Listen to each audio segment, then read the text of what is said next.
Great. My name is Eric Peterson. I am Los Alamos County Open Space Specialist. I've been in this position, I think, going on my 9th year, so I can't believe it's already almost been 10 years in this position. But it's been a great transition coming up from Albuquerque Open Space, and I'm glad to be in this position. Thank you all for coming and spending your lunch with me. I know time is very valuable, so thank you all for coming to listen to me. I'll give a quick kind of overall what my job entails, what our open space entails, and the current projects and ways to get involved in volunteer projects. All right, so I'm in charge of over 65 miles of county-maintained trails. The county has over 120 miles, maybe more, of trails incorporated in the Forest Service, DOE, and the county trails, and part of the Forest Service, the Santa Fe, and I've got over 4,000 acres of open space and trails that we manage, so undeveloped land here in the county. And that's just county owned. That doesn't incorporate what the Santa Fe National Forest manages. Excuse me, thank you. Yeah, I don't want to. So we have undeveloped characters where it's restricted, set aside for cultural resource protection, and dispersed recreation. So we've got a lot of trails for hiking, mountain biking, equestrian riding. Also, we have a lot of land that's set aside for cultural protection. Here's just a great view looking down Pueblo Canyon. If you step that way a little bit, then people can see the screen on there. Yeah, thank you. Very sorry. There we go.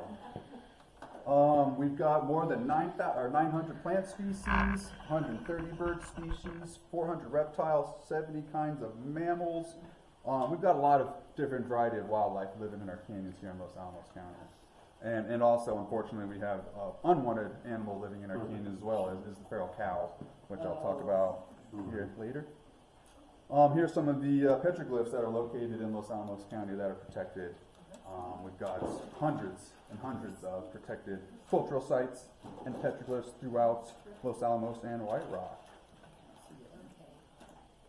It's kind of hard to see there. So yeah, as I mentioned, we have over 150 cultural sites identified on just county open space. So you have to think of, what's also on National Laboratory property and the U.S. Forest Service. So there's probably over thousands of protected cultural sites within Los Alamos County.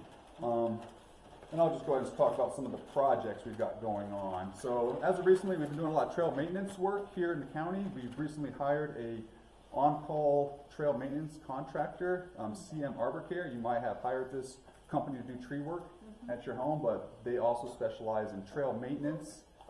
They've worked for the U.S. Forest Service and have done a lot of projects. So we've issued 3 task orders so far, issued 3 projects to do maintenance around the town. We've worked out on Quasi Mesa, Bio Canyon, and then on the perimeter trails. And then we have one more that is slated for the end of November, and we're going to be focusing on the Gonzales Road, trying to bring back that to more of a sustainable, enjoyable route. It's really, the erosion in the monsoon season kind of caught up and took advantage of us, and I hadn't had enough time to really get out there and fix a lot of the erosion that has happened currently. Also, we have an on-call canyon restoration contractor. It is Natural Channel Design and Keystone Restoration. They're a partner group. They're out of Flagstaff, and the other group is here locally out of Los Alamos. And they are contracted for the next 4 years to do canyon restoration. They've done the pilot project in Graduation Canyon, where they've taken the incision of the stream bed, the canyon, and have diverted water to kind of bring back more of a wetland. So you'll see a lot of standing water, which can also bring up mosquitoes, but it's also bringing back a lot of the wetlands.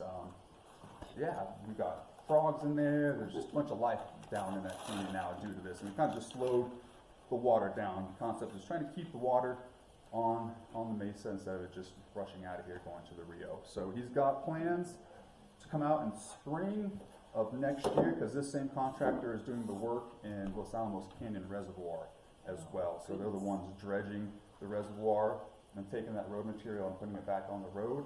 So they're very busy and in very high demand. So I'm trying to get them to come back in the spring to work in Walnut Canyon below the golf course to do some more erosion control and work down there in that stream bed as well. And to the feral cattle, this has been an ongoing, unfortunate project since 2020 where we're kind of invaded by a herd of unwanted cows that kind of took up residency in Pueblo and Bio Canyon. And since 2020, we have found that the population is a lot larger than we've ever expected, and it crosses over multiple jurisdictions. It goes to U.S. Forest Service, to Santa Clara, to San Ildefonso, and all the way to the LAC property, us included. So since 2020, the county has hired a contractor, and this contractor, i.e. Cowboy, has removed over 120 head of unbranded cattle within Los Alamos County. So that means I think we've only had 5 of these cows that have brands on them that are owned by someone. The rest of these cattle are as wild as they get. So they are really negatively impacting just the natural environment. They've really damaged the range, especially on the Forest Service property.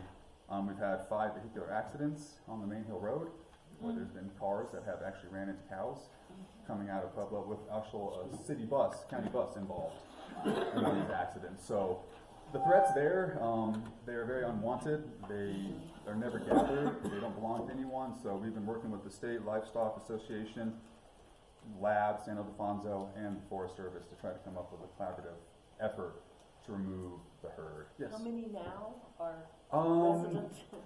It's a very hard number to predict or to come up with due to the remoteness. I found cattle on the rim above Caballo Mountain. All the way there's cattle from the rim to the Rio Grande. Is this what we say? They're living on the banks of the Rio Grande and they're moving up Rendia and Waukee Canyon all the way to the top to the edge of the caldera. So there could still be over 100, 200 head of cattle running around in those deep canyons where there's no vehicular access. It's even hard to get stock, horses. That's why the population is doing so well. They have such a remote area environment to live in. There's water sources up there, permanent source in Waukee Canyon. A lot of people think these cattle belong to someone because they're so used to seeing them, but no one claims, no brands. And when we get them on our golf course and in our cemetery and they're ending up on our roadways, that becomes an issue that we're trying to fix. Yes, ma'am. So why don't the mountain lions kill the cattle? I believe they probably do prey on them, but since the number is so large, and some of these cows are over 1,000 pounds, 1,200 pounds, very large animals. So I don't think I think the mountain lions prey on the smaller animals, preferably the deer in town. But we have not come across any that have been preyed upon. But it's an ongoing issue that we're trying to solve. If you ever see anything on county open space or signs, please email me and we'll try to come up with a plan to get rid of these cows. What are the laws with respect to allowing the Indians to hunt them? So yes, the Santa Clara I shouldn't say Santa Clara, the San Ildefonso has opened up a hunting season for their tribal members on their property only. Due to state regulations and state laws, you cannot kill a unbranded cattle.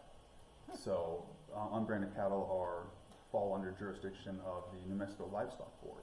So every cow that is caught within the county has to be transferred over to the New Mexico Livestock Board and inspected to see if it is branded or marked, and then it is eventually sold at auction.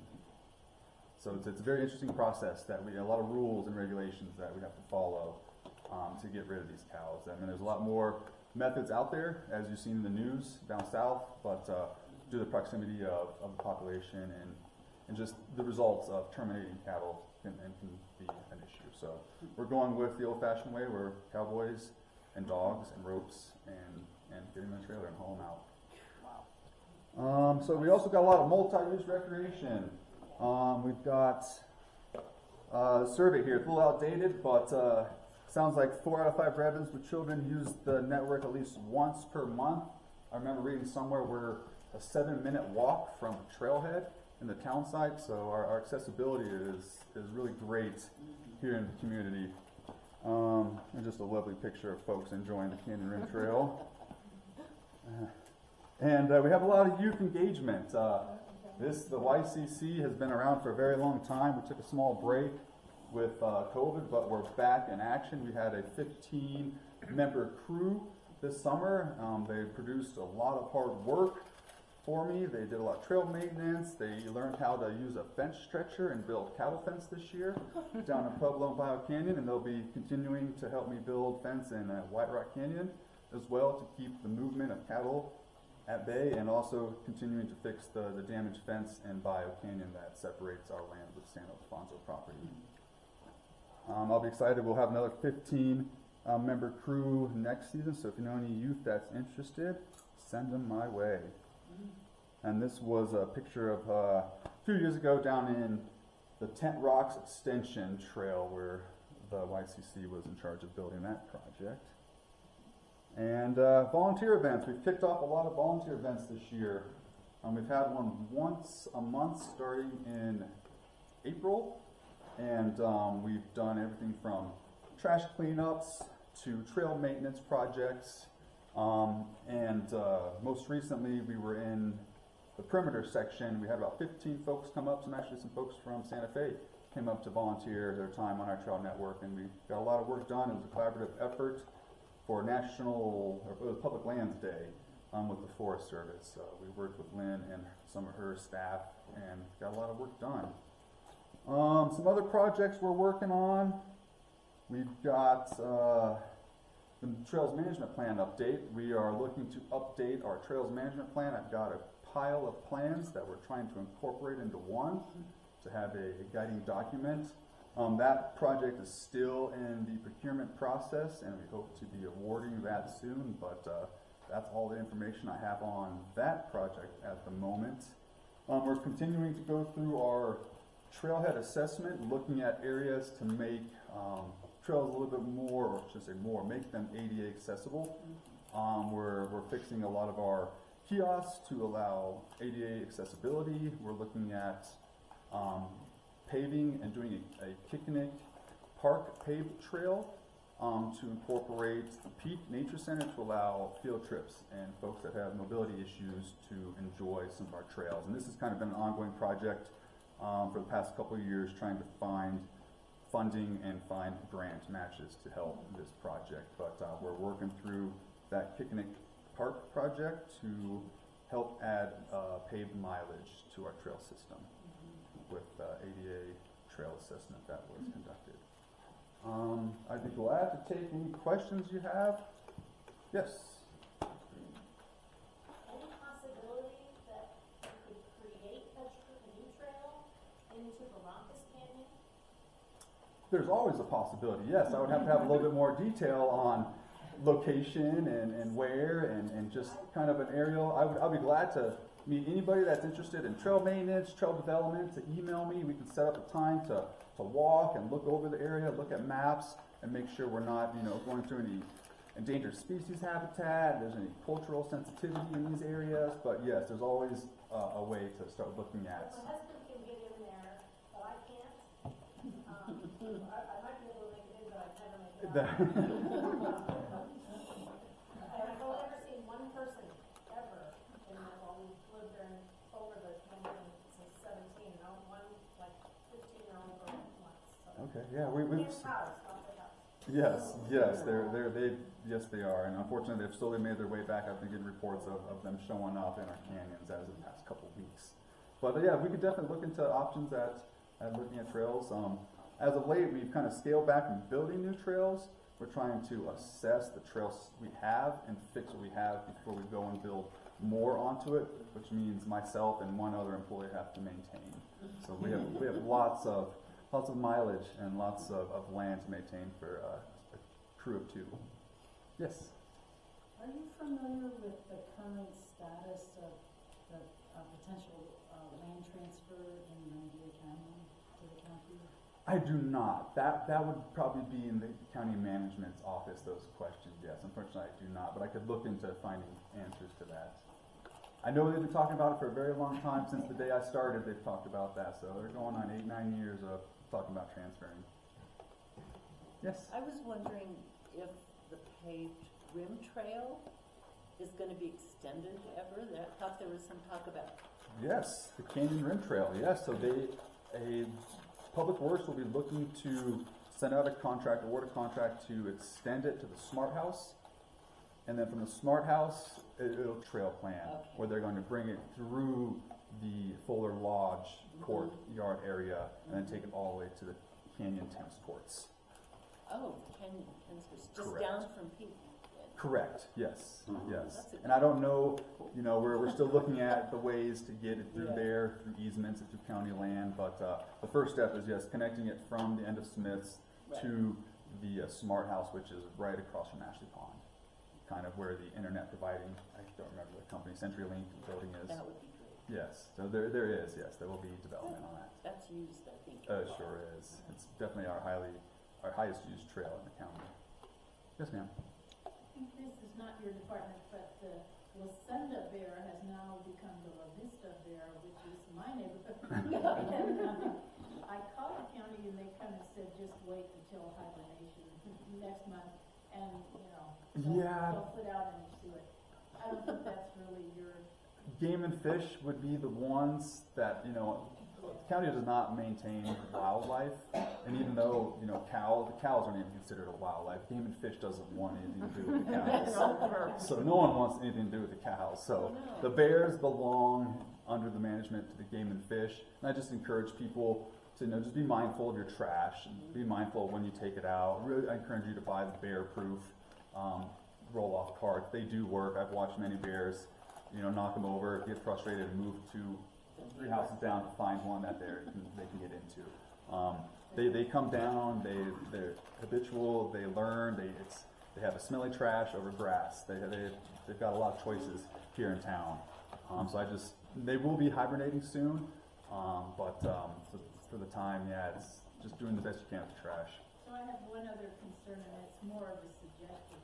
The overlook in White Rock, search and rescue occasionally gets called and people have gone down and then it gets dark and they can't find their way up. Would a sign that would also be educational up at the top at the overlook say, how long do you think it would take to hike down to the river? And you might save yourself a lot of effort for it. Yes, we'll take that into consideration. We do have signs out there. We try to keep the language to minimum on the signs, and encourage the hikers to educate themselves to know what they're getting themselves into. But obviously we can't tell everybody this. It's upon the hikers and the people going to these areas to understand what they're getting themselves into. Yes?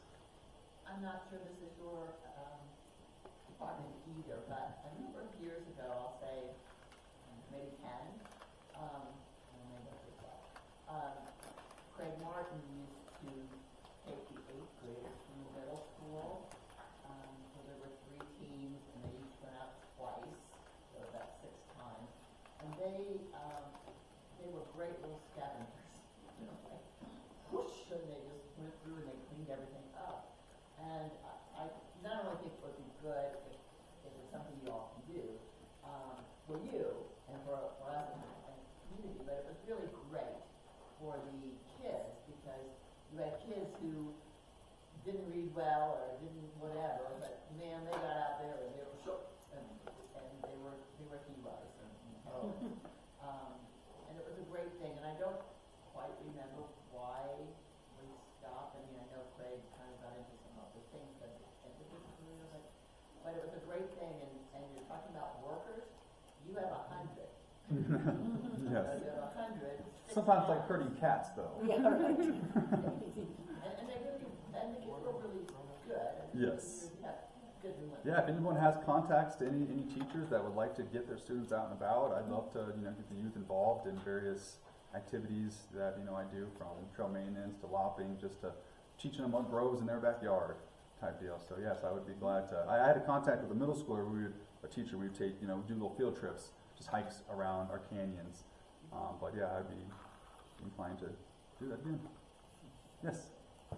So I'm with the BCD Los Alamos County, and I think we have a little bit of conversation between you and Craig Martin and his wife about adopt a Trailhead program, so that people in the community can take a certain stretch of the trailhead, clean it up, be in charge of planting wildflowers and be pollinators, attractive, raise native plants, and maintain it. And then, how do you see that happening, or how would you go about it? Maybe a sign that says, adopted by so-and-so, a couple, or a family, or an organization. So once you planted these flowers and wildflowers, you have to take care of it for the first at least 2 years. You have to water it, make sure it takes. But once it's taken, the maintenance is very low. Maybe occasionally weeding a few times a year. Yeah, if Bee City has a plan and a procedure that they can produce to my supervisor, Wendy and Corey, they can then take it through the process and get recommendations from the public, from ourselves, to see what areas might be suitable for that. So I'd say work to come up with a plan and submit to you. Yes, correct. Yes, come up with a plan, areas you think, what type of plants you would like to, who's going to maintain these. Really have a well thought out plan for this, so the folks that will approve it have an idea of what your idea is and how it's going to be maintained for those 2 years. I think that would be the best way to approach. And feel free to email me, and I can get my supervisor involved as well, Wendy Parker. Yes, ma'am. What kind of fire management is going on in the canyons, especially in a town site where there's houses and apartments up on top? Is anything being done for fire management? Because it's really dry, and Yeah. it's really dry in that area. There's been a really strange couple of seasons we've had here, from extreme snow to extreme drought next season. The Wildland Fire Department here, they have been doing some mitigation in some of the canyons. Nothing this spring, but they have done some work over on North Mesa and across from the middle school, where they call these areas chimneys, where if the fire does start in the canyon, it can rush up a side canyon and burn into the trees and then burn into neighborhoods. So they've gone in there and thinned a lot of trees behind residents and cut up 10 feet up the trees. Now there's been a lot of opposition from a lot of homeowners that don't want this type of work done behind their home. They want the privacy. So it's very situational on the residents and what they want. But the fire department is in charge of fuel mitigation throughout the county. They have the funding through the protection plan in the county. I would have to speak to them to see if they have anything currently, but they've done quite a bit of thinning throughout the county to make our community fire safe. Yes. I was a little worried a year ago when they rezoned Pinion Park in White Rock to White Rock Town Center, which allows building 5-story buildings on what is a natural area now. They said they were going to revisit that, and they never have. Do you know of any plans to fix that? I do not. I'll have to speak to Wendy, Park Superintendent, to get that information. So I do not have an answer. Sorry. Yes. There's a trail guide for family-friendly bicycle trails that the county puts out. Yes, I saw your One email. trail Yes. mentioned is the White Rock Canyon Rim Trail. And I don't know if you've ever tried riding that, but I'd love to meet the family who could. It's a good, a lot of our trails are black trails. It's just the nature of the trail development. A lot of these trails were not developed with any type of survey tools. The folks wanted to get to that mesa. The quickest way was down and up. They weren't switchbacking and making these beautiful trails. And just the nature of our trails, that's probably as friendly as you're going to get in White Rock Canyon as a family-friendly trail. So we're trying to look to see what is. Folks were wondering, where can I take my kids? And we're trying to give them a little bit, some information, advice that if your kids can ride a bicycle well and want a little adventure, these are some of the trails they can take them on. We're not going to recommend them to go down Camp Hamilton or Bio Canyon, but some of these trails under the mountain bike standards are considered green due to elevation gain. There are some obstacles in the trail. There's some rocks that you have to work your skill up to get around them. And if I go and start pulling out rocks, I'm gonna get get yelled at by multiple user groups. So encouraging the users to get better on these green to blue trails is kind of the idea behind that. And it's just So you think it's appropriate to call that a family? I do, yes, I do. Okay. I do. Yeah, according to the mountain bike, IMBA standards that are out there, that are the national standards for mountain biking and trails. Because that trail does not have much of a elevation difference. There's a couple spots that kind of loop and come back up, but it's more rock, very rocky, very basalt. And that rock, when you have a little rock sticking out that much, you end up with a rock that big, trying to dig out of the ground. So, yes. Yes, Stephanie. Have you been hearing about coyotes, aggressive coyotes? Because we've been running into them, pretty big groups of them that are charging at people. And I have. I haven't experienced that the way it seems like it's going on here. I've heard, I've read on some of the social media sites associated with Los Alamos that there might be some aggressive coyotes around, and again, those are managed by the Game and Fish, so we do not have jurisdiction over trapping them or removing the coyotes in town. Coyotes do very well in urban settings. They have adapted very well. There's a very high food bank for them, the deer. The cats, the dogs, it's a very unfortunate situation. We live in a very mountainous town with a lot of predators.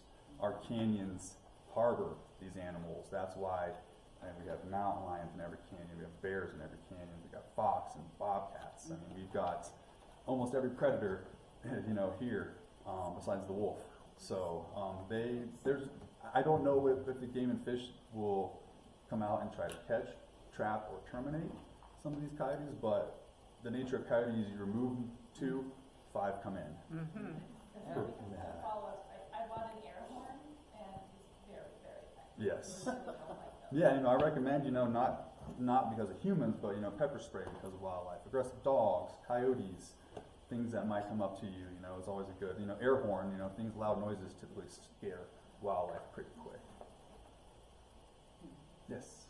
Do you have any estimate on how many mountain lions and bears are in Los Alamos County? Oh, I don't. I know the population is very healthy, talking to some of the biologists and some of the game and fish officers throughout that are in charge of this area.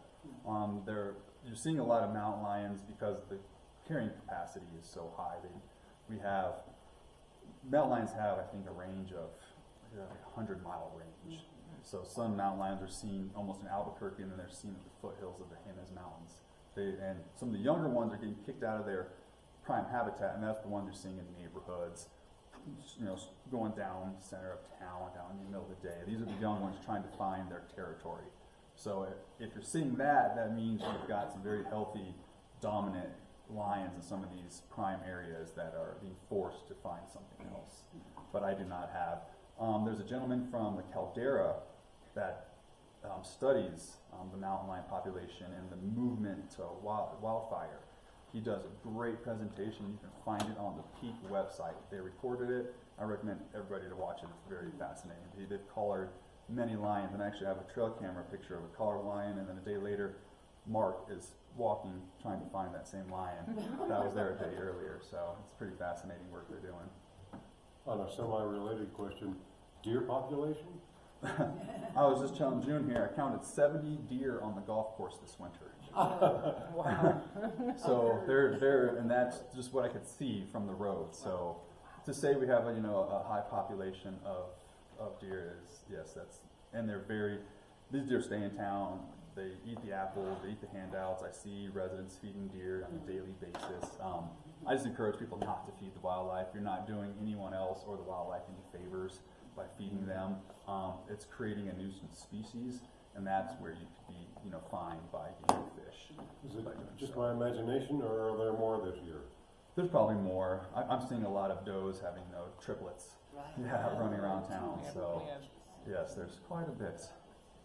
And again, game and fish would have to come up with a management plan to trap and remove and relocate. I don't know. I'm not sure if that's something the state does. I know they do the bighorn sheep in areas like Red River. Mm-hmm. They trapped and moved them off the roadways, but I'm not sure if they do anything with mule deer. Yes. What about beavers? Do we have any on I wish. I do not think so. I think the closest ones are in Frigillas Canyon that were backpacked in by some volunteers. Yeah, still nothing here though. Nothing here that I've seen. We have had elk show up into Pueblo and Bio Canyon, which was pretty interesting. Finding fresh sign of elk walking around out there. Heard of about 15 elk Friday night driving up to the peak, and it was right across from the trailer park. Oh yes, yeah. There's a little herd that lives over there. Yeah, so it's. But I do not know of any beaver. That'd be great if we could get a beaver dam somewhere in town. Yes, ma'am. For the last maybe 10 years, there's been studies and back and forth about a competitive mountain bike trail in Pueblo Canyon and. Oh, the flow trail, the forbidden word, flow trail. Is there anything happening with that? Not as of right now, no. That money is still allocated for some type of trail development, trail improvement, specifically for mountain biking, but there has not been anything set yet since that project. And we've had some changeover in management, so I'm thinking, we've had these folks in this position for a while now, and now we're coming up with more ideas to use this funding. Because we don't want it to see it leave from the trails. We want it to go into open space. Yes? What is your budget? Oh, I don't know off the top of my mind. I would have to double check. It just increased as of last year, which was great. It went from very minimal to I can actually buy some tools now.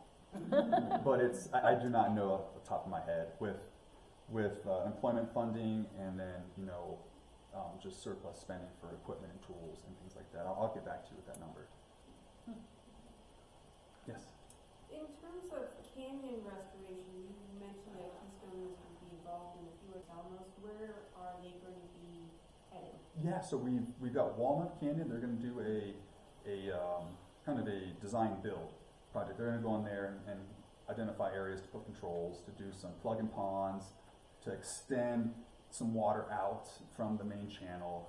They're going to do work in there. They've looked at Barranca, they looked at Pueblo, and I'd have to look. They did a presentation to Parks and Rec Board with their evaluation on all. So we have them for 4 years, and we want them to do a project once a year.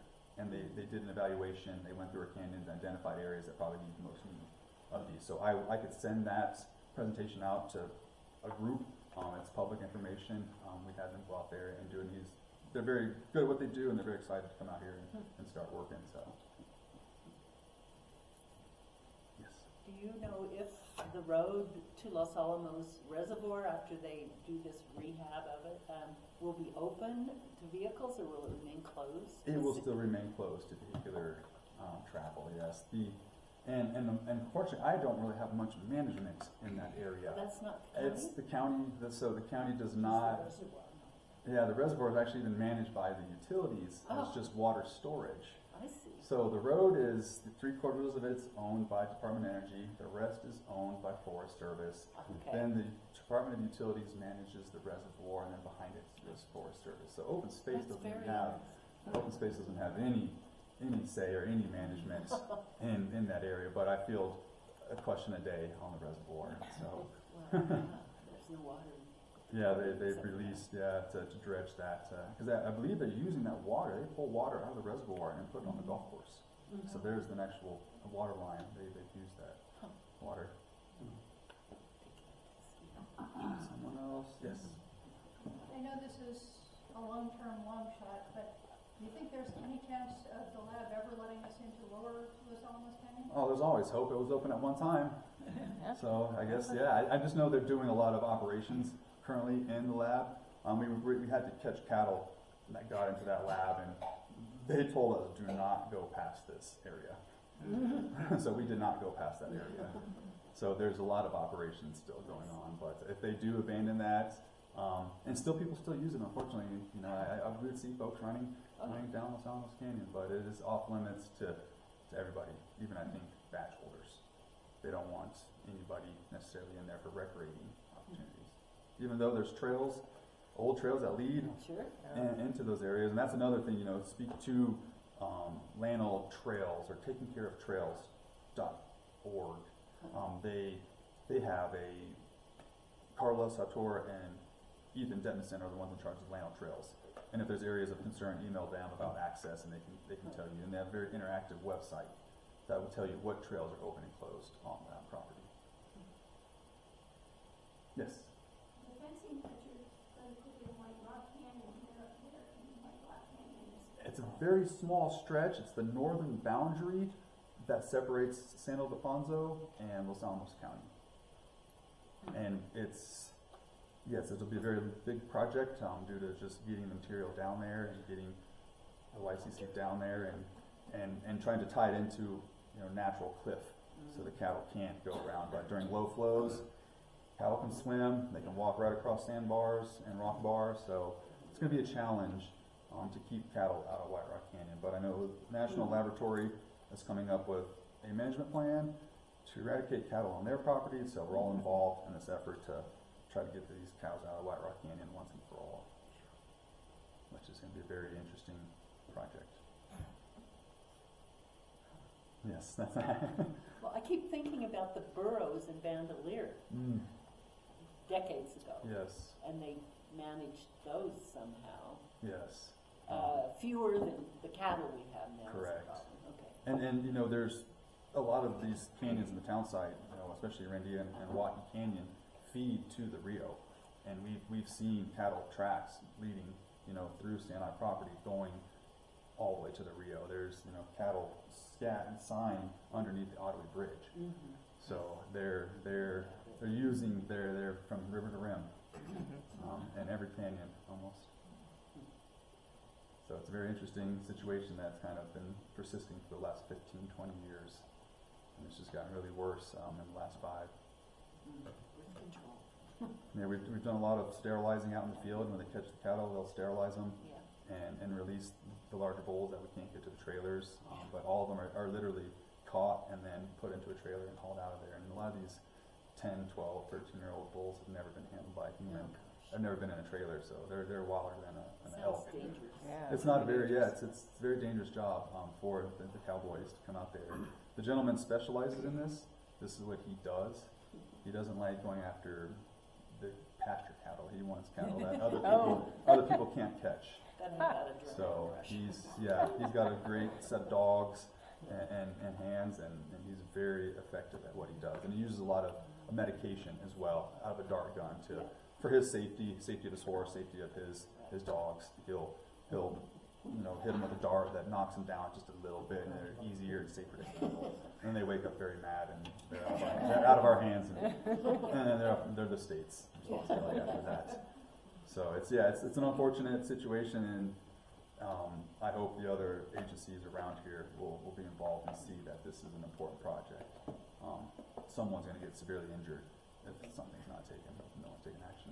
Yes. Can I ask a follow-up on that? I almost ran into a bull. Yes. Recently, I emailed you about it, and it went okay. But do you have any suggestions on maybe what to do, not to do?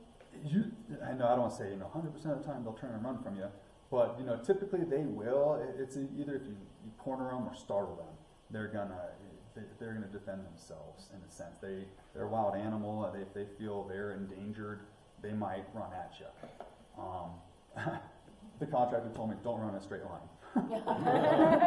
Whatever you do, don't run a straight line, because they're fast, And there was, you can, if you see one, just kind of make noise, get out here, cow, and usually they're going to turn and run from you.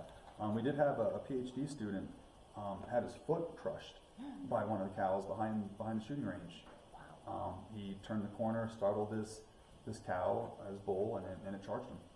So that's a one-off situation. I don't know of any other situations that this has happened. I backpack and I'm around cattle consistently, and I've never been charged by a cow. Usually they follow you, or they run from you. Yeah, but I hope no one. That's my concern. I want the folks of Los Alamos and our visitors to stay safe on our trails and not have to worry about an extra predator on the landscape that might injure you. I'm trying to take this serious and trying to solve this problem, but sometimes it feels like a never-ending problem since they reproduce as fast as we catch them. Great. Well, thank you all for your time and questions. Thank you. Yes, I will. Thank you. Yeah. Sorry, I just have to go back to the deer issue. Yes. So So I just wanna make sure I understand, it's game and fish's problem, but is it actually illegal to feed them? It is not. It's illegal to create a nuisance species. Oh, okay, so I consider them a nuisance now. Someone has created that nuisance, yes. So should I contact Game and Fish? You could, they would have to literally see someone feeding a deer to do anything about it. And that's one of those, is it gonna be enforceable or not? We've tried to get county council to pass an ordinance saying it's illegal, and they've turned it down every time and said, education, education, education. Do you think there's a possibility if the community contacts Game and Fish, they would come up with a management plan for the deer? Because Yes. they're way worse. I've lived here 4 years. And Game and Fish until is 5 spoke. years ago, they weren't a problem at all. And It's up now to our they're county huge. council. The county council has to approve all this. So we have to ask the council to. Yes, and Game and Fish officers have spoken to county council about the same reason, and nothing has been resolved. Nothing's resolved? Meaning nothing, no action's been taken. Yes. So, write the county council, is that the plan? I mean, where do you start? Yeah, it's, and insurance companies don't like deer, people getting, running into deer, and, yeah, it's just a lot of, yeah, exactly. And our animal control has to, deal with usually Right. the deer as well, so it's just a lot of time and energy The from other local resources. police people. Correct. Okay. Correct. Yes, Stephanie. County council is only hearing for people who don't want the ordinance, so if you want that ordinance, you need to contact county council. I would recommend. Red River and Ruidoso both have ordinances against feeding deer because they have the same situation. You go to Red River, and the deer walk right to you. They'll walk up to you. Very tame. The deer are. Yeah, and very similar to here in Los Alamos, very tame deer that are used to being fed out of cups And so apples and- Ruidoso and Red Red River River. want the deer. No, they create an ordinance against feeding. Against You it, cannot okay. feed deer, Okay. and it's Is it working? you can be charged. Well, Yeah, by that, but there's no state law that prohibits you from feeding wildlife. Yes. The last time this came up, it wasn't an ordinance against feeding deer that was being proposed, it was an ordinance against feeding all wildlife. All wildlife. And those of us who feed birds are kind of opposed to that. So yeah, there's a lot of stipulations on it. You bring in the deer, you bring in the mountain lions, bring in the coyotes. You put the big bushel of apples on the ground. It's just creating a little buffet for other animals to take advantage of. Skunks have been real bad this year as well. Yes, there's been lots of skunks running around town. Great. Well, thank you all for your time, and I'm always up to answering questions if they come up later. My email's out there, my phone number's out there. Feel free to contact me. I'll do the best I can to answer your questions. Thank you. Thank you.